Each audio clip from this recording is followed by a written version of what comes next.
Trapland, ayy, Trapland, Trapland, ayy, Trapland, Trapland, ayy, Trapland, Trapland. She's like quicksand. If you wanna do, you gotta take a risk then. Got the guns like Afghanistan. Young nigga, I'm from Trapland. What's the word, man? It's your boy Juggathon James. Right here live.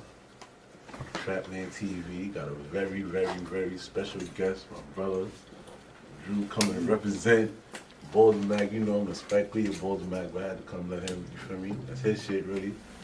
Had to come let him talk about it. Inform the people, you feel me? Appreciate you having me, my boy. Thank you, man. You personally done inspired me and helped me get on a different path ever since I came home from that bed. So I figured to come on the platform and relay the message to the people, the other youth, and do what you and Dan done been talking to me on a personal level, you feel me? Nah, absolutely. How you feeling today, son? Nah, I'm good, man. I appreciate you bringing me out, man. I appreciate you. I'm excited to be here, ready to tap into the interview, man, and you know, hopefully inspire more, man. Hopefully inspire more. That's the ultimate goal, you heard? Yeah, so they want to know the story, like how you got into it. Why I know you personally passionate about the sport. For me, just knowing who's nice from 17-year-old to 30-year-old, who, you know what I'm saying? What made you fall in love in the very, very beginning, fall in love with the sport, period? With basketball, to tell you the truth, I was playing football at first. I was like in the football heavy. Then basketball. I was good in both. So I say like I fell in love with basketball. I probably say like 8th grade, 9th grade, getting into high school is kind of where I started veering off from football. Like I loved them both. I played them both like every year, but you know I liked the football more at a point. But I started like really falling in love with basketball. I say like 9th grade, 10th grade is when I started kind of like really getting better at the sport. I started getting like you know, recruited a little bit, like getting pulled to different teams and stuff like that. So, but I kind of fell in love with it. You went to college for basketball? Yeah, I got a full scholarship to college. I went to Columbia State Community College for 2 years. That was in Tennessee. Shout out to my guy Jay Joyner, Amityville alum. He made that happen. He really bridged the gap and made that happen for me. I left there. I went to Cumberland University. That's where I graduated from. I stayed there for 3 years. I ended up redshirting my senior year and ended up playing like a 5th year there. Like not a 5th year, but I redshirted my senior year and ended up going to play that redshirt year. I graduated from there. That's Cumberland University in Lebanon, Tennessee. I got my bachelor's in health and PE, fitness and wellness with a teaching license in the state of Tennessee. Yeah, got a degree. This ain't no game. That's what's up. You can't let that. Because me personally, I be trying to tell people like, or tell the kids like, when you play basketball, everybody want to go to the A. Now, of course, that's a great thing, but there's so much ill stuff that fall into it, under it. Facts. Being able to get a degree and walk away from that, so you really got a degree for free. You got to Tennessee, you made something out of it, you know what I'm saying? And that's the ultimate goal that I try to kick to the kids that's really in the sports right now. Like, you really want to get that free education. That's the ultimate goal. Like, pro, professional, whether it's NBA, overseas, NFL, whatever it is that you're doing, the first step is that free education. That's like taking the load off of your back, your parents' back, and it's just gonna kind of put you in like a easy lane for the next 5 years of your life. But what you do and in the midst of that 5 years is important too. Feel me? So for you, with what you was doing, first of all, in Tennessee, like how the hell being in Amityville, nigga, now you in the middle of Tennessee somewhere. Yeah, like that was rough. That was rough my first year out there, because I ain't never really been nowhere. Like I done traveled on like basketball trips, but I ain't never really been nowhere else to live.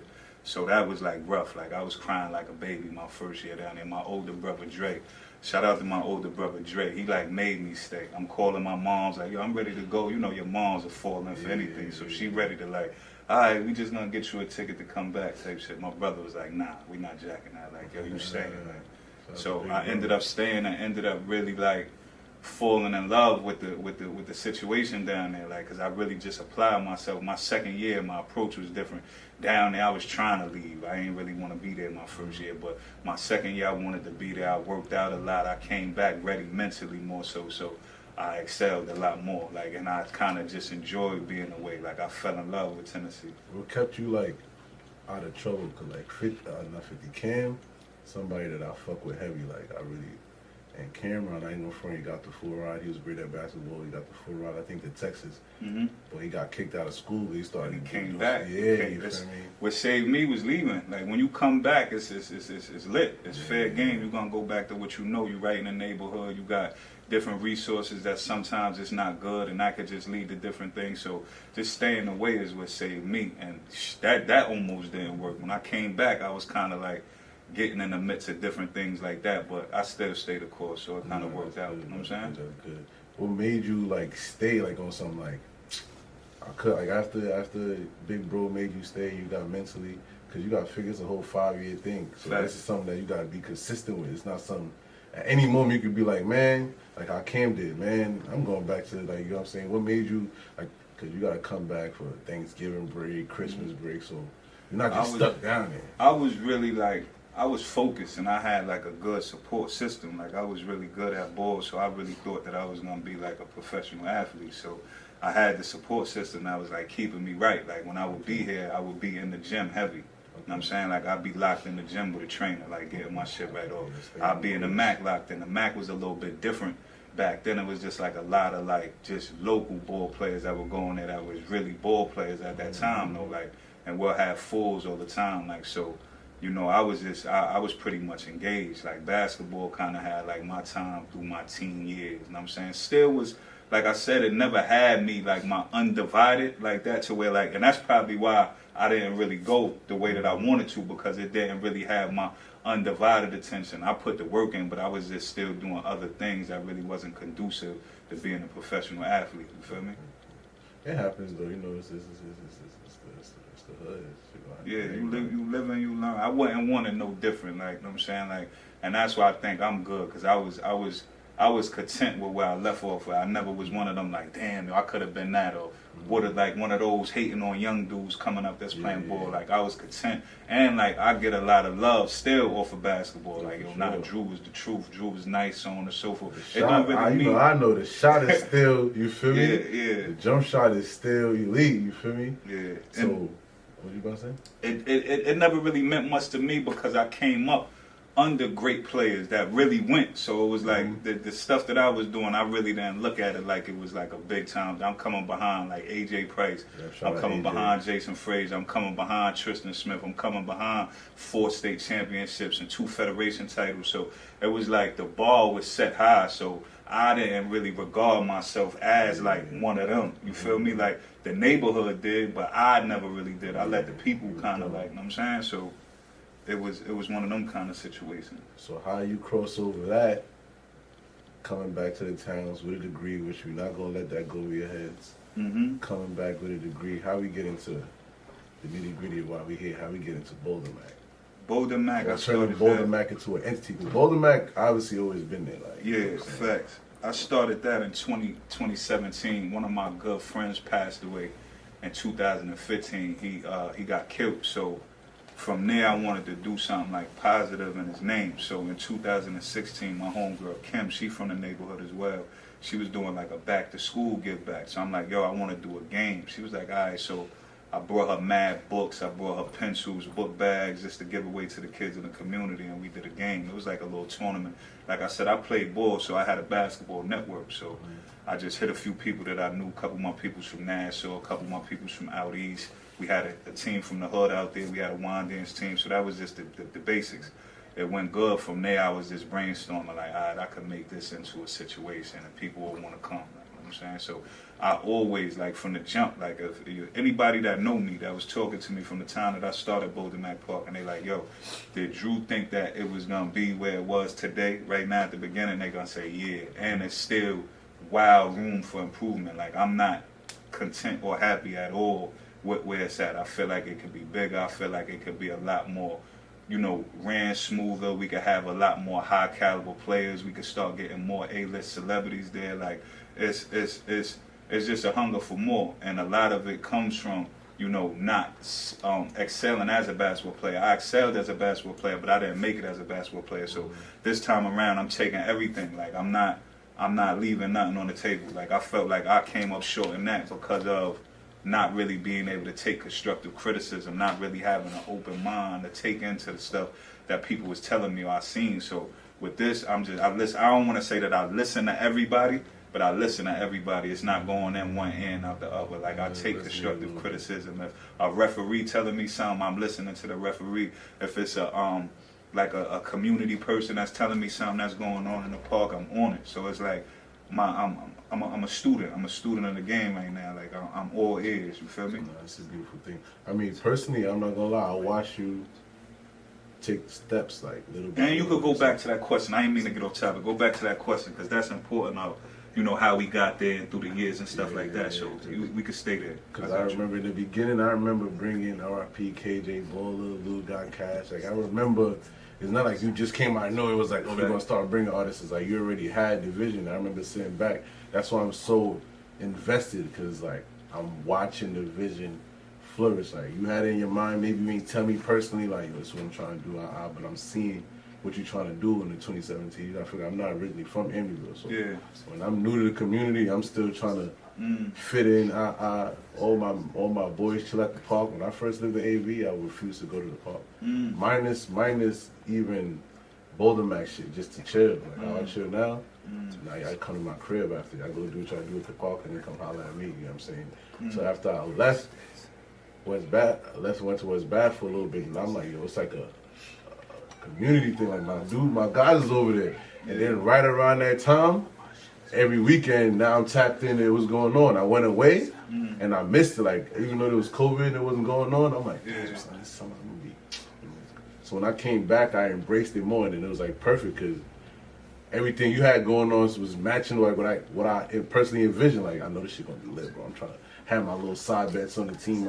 I'm going for the home team. So like, basically break down step by step. Not necessarily break it down step by step, but how we go from year 2 or 3 where it's picking up. We got the community to year 8 where we bringing the whole city out. We got people that never come to Amityville for nothing, but they making sure they come watch some good basketball, some banking shit. I would say with that, it was just trial and error, just really getting better every year and being a student of the game. Like I said, year 1 it was good. We had the entertainment, because I always had the vision. We had the entertainment there. Year 2, going back to year 1, we didn't really even finish that year. The first precinct shut us down. They shut us down. They were saying it was just too crazy. It was an unorganized situation, to be transparent with you. It was unorganized. So from there, I kind of took that personal. Like, yo, I got to step my thing up better as like a businessman. So that next year, year 2, the uniforms was better. I'm making sure games start on time. I'm just making sure all of the logistics are in place with the league. Year 3, we got a little bit better players coming in there. The players got better. We started, catering to the talent a little bit. Year 4 was the pandemic, and that was kind of like a blessing year for us. I say that was a blessing because it kind of gave me time to really like sit down and grind. Like, we started really taking off with the Mack clothing brand.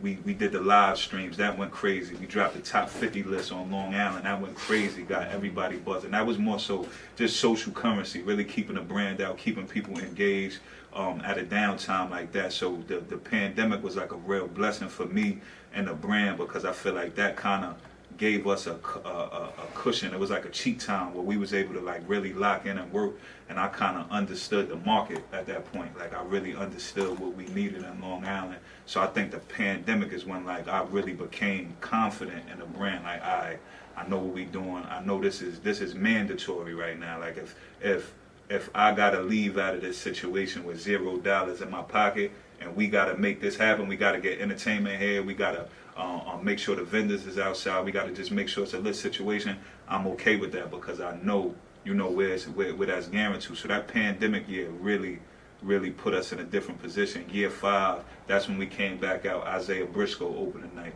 NBA player from Jersey.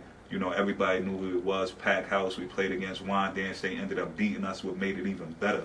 Now, I mean, that was a movie. That led to the Jelly fam coming through. Now we got Isaiah Washington, Jordan Walker coming through there. That was kind of a emergence, I felt like, because Zakai Ziegler went straight at them that game. He was on Wine Dance, went straight at them. And I feel like that game kind of propelled his confidence to a different level. You feel me? And they got a little funny rivalry right now. They never came across each other again, but that right there, led to like a real, you know, something like, cause you got a group of people in New York and Long Island that feel Jordan Walker is probably like one of the better guards running around here right now. But you got the whole Amityville, the whole Wyandanch, the whole part of Long Island that we from, and probably the whole Tennessee right now that's like, nah, this is the guy. And that all started that game over there in the Mac against us, Team Buck versus Wyandanch. And they was going at it crazy. So, you know, them tumultuous situations at the moment may seem chaotic, but in the grand scheme of things, you create legendary pieces, you create legendary, you know, situations. And not to mention, these dudes is great ball players because they excelling at their situation. So it just make it better when people look back, like, yo, I remember he was, you know, at Bolden Mack Park. Yo, I remember they went, you know what I'm saying? So it's just one of those situations, and just putting, you know, people locally in those type of situations, you feel me, where they can match up with Isaiah Washington, where Kanye and Anthony coming to the park and matching up with the young boys. You won't put them in the fire, you feel me? You want to put them in the fire so they see where they at, you feel me? And I think once you leave Bolden Mack Park as a basketball player, young boy, you ready for anything. The crowd is on you. You're not playing against no slouches. We bringing the best players from New York and the surrounding areas there. Proven fact. Proven fact. It's been happening for the last 4 years now. So, you know, the players is kind of identifying it now. Like, I really see the high school kids adapting to it. The Jeremiah Webbs, the Preston Edmeans, the Carter Wilsons, those guys like really, you know, identify with the park now. They come in the park, y'all on them. Yo, you better score 30 today, bro. It's a different type of pressure. So, you know, I just like to see them in those type of situations, man. And you know, that's what kind of led to where we at today, man. Just keeping it consistent. Year 6, we hit them again. You know, just keeping it consistent. Better players, better entertainment. We had Rowdy come out opening night. He was hooping. That year, Chip night, we had Jim Jones come out. Championship game was lit. JFK won it that year. This year, opening night, we had Cash Calmaine and Bay Swag come out. Movie, 4,000 people in the park. They was ready to shut us down. You feel me? Like the cars was backed up all the way down Great Neck. So, you know, I thank God, and I really thank the community that we was able to grow. You know, the communication and the commitment is crazy. You feel me? Like, we not smoking during the week while the kids' games is going on. It could have been 20 people to be like, yo, this is a public park, Drew. I'm doing what I want to do. You feel me? But just the love and respect, there was nobody smoking around the court. You feel me? Weekends, they come back out 420 friendly. So, you know, it's at the same time getting the athletes right and enjoying basketball, but at the same time, it's really community engagement. It's really like, it's giving people from our neighborhood something to be proud of, somebody to be like, yo, I'm from Amityville. That's what Bolden Mack Park at. Everybody that I saw run into now, like, I don't want to say everybody, but a lot of people that I run into now. Yo, I ran into somebody out in the city, man. They seen my shirt. They were saying they been out there. Like, that's crazy. So, you know, it's just a situation that we can identify with, man. It's culturally relevant. We could go there and be us. Like, you know what I'm saying? It's a vibe. You feel me? It's a vibe. You always say Long Island got the Mac. That's why I'm personally invested into it so much, because like Brooklyn got Gersh, Dykeman, Rucker. Its culture is regular, like, you know what I'm saying? And we actually, for once, not just for any, for me, not even just for any, I'm all over the place, but it's people that's like, yo, I'm going over there, like, you feel me? They put it on Google, they put it in their GPS, and they popping out. They probably, like I said, they probably don't go to Pink's and get a sandwich like me and you do, you know what I'm saying? And I look at it like that I look at the grand scheme of things. So I'm looking at the economy. I'm tapping into the stores in the neighborhood. Yo, on game days, Friday nights, Saturday nights, I be looking like the gas stations know what time it is already. People coming there getting gas. The food spots in the neighborhood know what time it is. They out there getting it. People out there buying food. So it's just really building the economy. And also, too, I give local entrepreneurs the opportunity to come through that's from the neighborhood to really eat. Like, yo, we there 7 days a week. You want to come sell Gatorades, or you want to come sell chips, you want to come sell your food, you're more than welcome. Like, this platform, it's not about me. That's what I try to tell people. It's not about me. Like, I really want to open up the door so everybody can have an opportunity. Like, we be hiring young kids from the neighborhood. Shout out my young boy, Ahmad, the guy. He was with us all summer.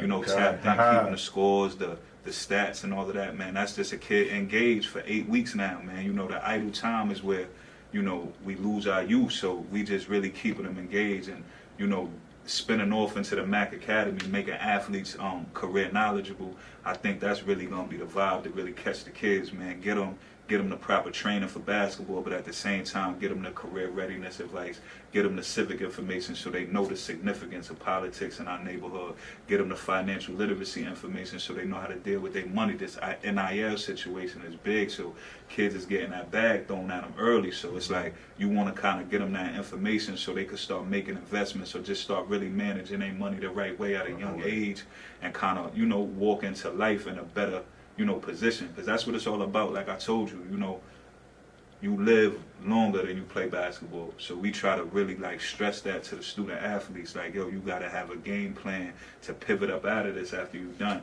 We see countless dudes that made it and come back and they just stuck, you feel me? So now we just got to use that information that we getting from these people. Lenny Cook, we had Lenny Cook come down to the camp to talk to the kids at the Mack. Was a incredible story, bro. The #1 player in the country, and just lost out on everything because of his attitude, because of his approach, because of his work ethic, because of his decisions, you feel me? And getting that accountability to the kids early, I feel like is just changing the game, you feel me? And I'm paying attention to the grand scheme of things. I really want to see a change in the youth, you feel me? I really want to see kids going to school. I really want to see kids tapping into entrepreneurship. So that's why you see me in the park 7 days a week. Like, you see me breaking up a fight, you pulling the young boy to the side, like, yo, bro, what's going on? What's the problem? Like, this is the situations. Even with adults, I come to sit down because everybody need help in some type of demo. Like, you know what I'm saying? Everybody need help. So it's really just figuring out what's going on and what you want to do. You feel me? So while I'm there in Bolden Mack Park, while that's going on, we nothing but a resource and love. That's what it is, bro. We just try to.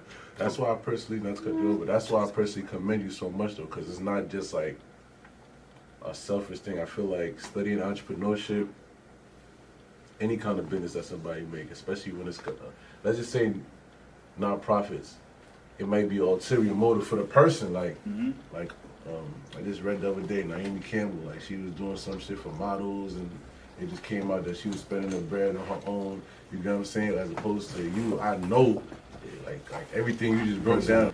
It's obvious that you're not just doing it for your own benefit and your own, like, it's obvious that you're doing it for anybody that could benefit, kids, adults, whether you want to sell you. I be selling my Gatorades over there. I got my cool. I actually, yo, bro, I can stash my cool over there. But even if you're reluctant, yeah, go ahead, man, do your thing. Like, you know what I'm saying? That's helping me and my shorty do what we got to do to help pay our bills and shit like that. So that's one thing I got to commend you, because studying businesses and seeing how people can have ulterior motives, and you wearing on your sleeve where it's like, bro, it's obvious that he's really doing this shit for us, like, you know what I'm saying? He might listen to Fab, that might be one of his favorite rappers, but he had Fab come for the community, like, you know what I'm saying? So I feel like that's something that I gotta give you your flowers for. And we tried to tap in, we tried to, like, the beginning of the summer for the young boys, we got Cash and them come out. Word. The end of the summer for our culture. Like, right, yeah. Come on, let's have a good time. And even that, I was turned. You seen the video, I was turned like a motherfucker, like, word. I'm bumping these shits and these niggas is here in the flesh. I was right in the car. I don't got no shame in my game. I'm stand-up human. I was right there, fanned out with my camera. Like, you feel me? That was a good thing. That's something that, honestly, a motherfucker had to pay for. Probably have to take a trip to the city. You feel me? Spend a couple of dollars and we drop a fit, you know what I'm saying? Pay for the that shit was right there in the middle of the hood, right? We got That's that a beautiful right thing, here. bro. Up, man. Shout out my boy La Millie, man, for bridging that gap. Shout out Fab too, man. He showed us extra love, bro. He stayed the whole time, was taking pictures with the kids and everybody in the community, reposted everything, gave us a personal post on his page. So shout out to him, man. He ain't have to do that, bro. Like, word. So shout out to that. That definitely brought awareness to the situation, man. We really appreciate that. Yeah, word. Bolden Mack, we definitely appreciate that. So what's next? Like you say, you got the Mack Academy. Yeah, the Mack Academy. We've been on Gala. Yeah, we got the gala coming up. The Mack Academy, we've been hitting them with camps. We just did a camp last week in Long Beach. We taking our show on the road. Okay. We finishing this Saturday. We're going to be back at Long Beach 2 p.m. Free of charge. Bring your kids, man. We're going to have trophies. We're going to have pizza, free shirts. Y'all pull up, man. Everybody more than welcome. We're going to be doing that. We're going to be going through different communities with that. October 25th, 26th, 27th, we got the Halloween Hoop Fest. That's for 3rd graders through 8th graders. Then the 26th and 27th, we got the Bolden Mack Park high school hoops jamboree that's gonna be at Amityville High School, where we got all of the high schools coming through just to get a little tune up right before the season. We got a 2-game guarantee, single game elimination. They gonna go at it just to sharpen they shit up, and you know it's gonna be a good vibe. So that's gonna be the 26th and 27th at Amityville High School. Amityville will be in there, Bayshore be in there, Hills East, all Hey, that. Trapland, hey, Trapland, hey, Trapland. She's like quicksand. You gotta take a risk then. Got the guns like Afghanistan. Young nigga, I'm from Trapland. Long Island, giving them the opportunity to get a chance to play, you know, against a high level of, you know, competition, so that shit could just translate into the game when they doing that, continuously playing at a high level. So we got that coming up. November 15th, like you said, we got the gala, the 2nd annual Mack Gala. That's going to be at Dominican Village. We got the tickets available now. It's a suit and tie thing. Do not come in there if you're not dressed and impressed. Security is turning you away at the door. So do not come through there if you're not suited and booted. It's an official event. We honoring Jerry Powell. We honoring Vanessa Streeter. We honoring Wade Richards. Shout out my guy Chris Gotti, Class TV. He going to be the keynote speaker there that night, man. Shout out to Class. They've been really bridging the gap, coming through, streaming the game. So the whole, you know, if you live in North Carolina and you want to catch the games at the park, you could catch the games now, man. So shout out Class TV, they whole crew over there. Dex Diamond, C. Will, man. I appreciate y'all including us, man. For real, thank them. The gala gonna be a movie. We got the Trunk and Treat. Pardon me. We got the 4th annual Safe Trunk and Treat. October 31st at the park. We got pumpkin painting movie night for the community. We got that coming up as well. So just keeping everybody engaged, man. We got the toy drive coming up Christmas time at North Amityville Firehouse. That's going to be in collaboration with them. We're going to be giving away toys. That's the 2nd annual. We're going to have a community feast as well this year at the North Amityville Firehouse where everybody could pull up. I got a bunch of different people bringing dishes, and I'm saying, where you could come get something, you know, good to eat. And I'm saying the people in the community that's not fortunate enough to really have Thanksgiving dinner, they could pull up. They're going to be able to get some lamb chops, get yourself a lobster, some shrimp, like really feel good. Like it's a flex meal, but it's more so just, I want the people from the hood to really feel good on Thanksgiving, because a lot of people don't really be having families. They can't really, you know what I'm saying? So we put it on. Shout out Major Eats, man. She be tapping in. She been doing a lot. Shout out Chef George Mack Beeman. He looked out when the last time we did it too. So we really putting on for the community, man. It's gonna be a good thing. Shout out North Amityville Firehouse too. They've been bridging the gap with us on everything that we've been doing. They've been having an ambulance squad on deck sometimes at the games. They've been really supportive, man. Every community initiative that we do, they on deck. We did a 5K run to raise money to decrease gun violence in the community, and we took off from there parking lot and ran to Bolden Mack Park. We're gonna do it again. So shout out to them, man. It was a good thing. We got a lot of things, you know, brewing. Well, a lot of things, literally. Yeah. I ain't gonna front, son. Legendary, bro. Legendary. I appreciate that. Well, legendary. So I appreciate you coming through the Trapland, coming up, fuck me, support anytime, what I got going on. Anytime. You feel me? You already know what time it is. Trapland, shout out to you. Shout out Trapland, man. Shout out Trapland.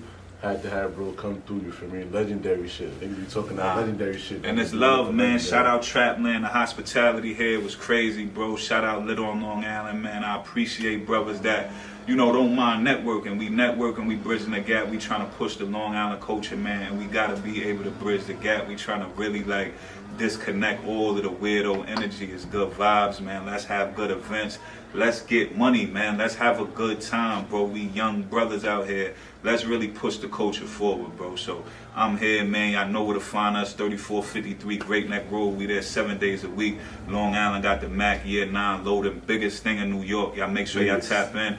Tap into Policy and Culture too, man. That's the podcast we dropping. We got like 9 episodes cooked up. We dropped the EYL one. We just dropped Sailor Bino episode. We just dropped Mikiel Solanges. We tapping in with a lot of the elected officials. A lot of elected officials in the city. A lot of different entertainers, man, really bringing awareness to the situation. That's Earn Your Leisure too, by the way. EYL, don't let that go. That's in. Earn Your Leisure that y'all be seeing on the gram and all that. Like, big things are going on for real. Don't man. let see albino go over your head either. Yeah, nah, Albino. major players in the community, man. Shout out Sil Albino, Westbury. I love the Westbury community in particular because there's love out there. You could go to a barbecue and you don't even feel the vibes that is about to be a punch thrown, man. So shout out Westbury, man. You could catch me at His and Hers. The food is good. The music is a vibe, man. So let's get it, man. We lit on Long Island, man. Long Island got the Mac. Let's get it, man. Trapland, thank y'all for having me. Juggathon, James, you know you family, bro. I appreciate you. Man. We lit, man. Anytime, man. We here, man. Thank you for having me. You're ready, man.